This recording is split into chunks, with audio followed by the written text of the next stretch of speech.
হলো? অমন মুখ কালো করে বসে আছো কেন? তোমার জন্যে। আমার জন্য?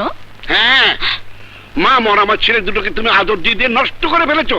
কেন, কি করেছে? হ্যাঁ, যা করে সব সময়। এবারও পরীক্ষা ফেল করেছে, এই তো ইকবাল জেনে এসছে। আমার ছেলেদের ওই কলেজে আর পড়াবো না।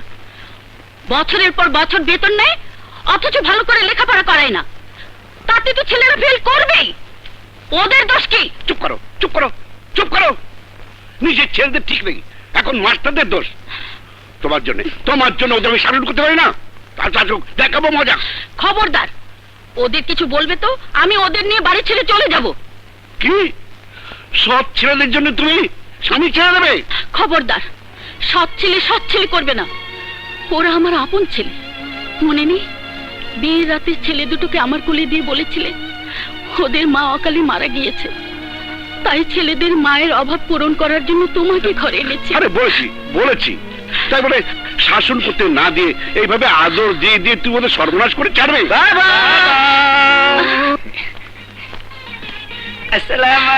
ওয়ালাইকুম আসসালাম। আপনাকে তো ঠিক চিনলাম না।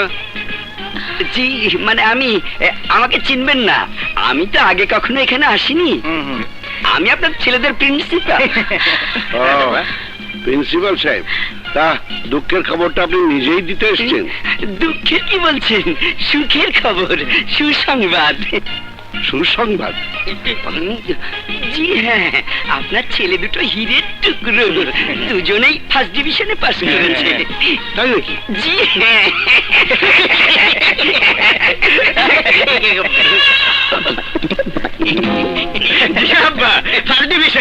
দেখুন, আমরা ভালোভাবে পাস করেছি বলে উনি ফুল নিয়ে এসেছেন। জি স্যার, ভালো করে মিষ্টি খাওয়ার ব্যবস্থা করুন স্যার। এই নিন ফুলের তোড়া স্যার, নিন। ধন্যবাদ ধন্যবাদ।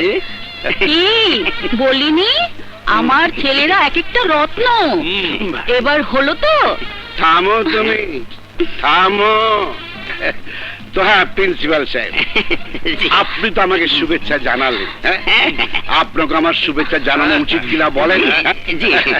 হ্যাঁ, তো চলুন, এই ছেলে ছোকরার মাঝখানে তো আর আমরা বুড়োরা শুভেচ্ছা বিনিময় করতে পারি না।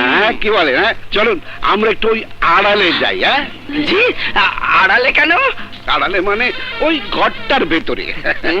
আমরা দুজন ঘরের ভেতরে কোলাকুলি করব, হ্যাঁ, আর ছেলে দুটোর ভবিষ্যৎ নিয়ে আলোচনা করব। ইকবাল, মিষ্টি না খেয়ে তুমি যেও না যেন ভাই। চলুন স্যার, চলুন।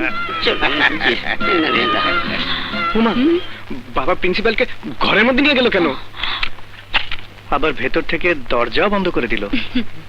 আরে বুড়ো মানুষদের শুভেচ্ছা একটু অন্যরকম হয়। হয়তো তোদের ভবিষ্যৎ নিয়ে আলোচনা করছেন। ভেতরে এত জোরে আওয়াজ কিসের হচ্ছে?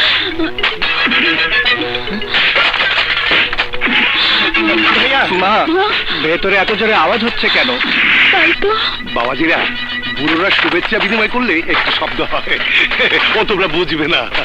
মা, আওয়াজ তো খুব বেড়ে যাচ্ছে। পারবে বাবা, আরো বাড়বে।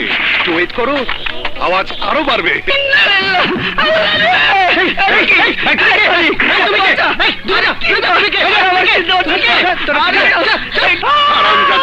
চিনিস না এটা তোদের প্রিন্সিপাল।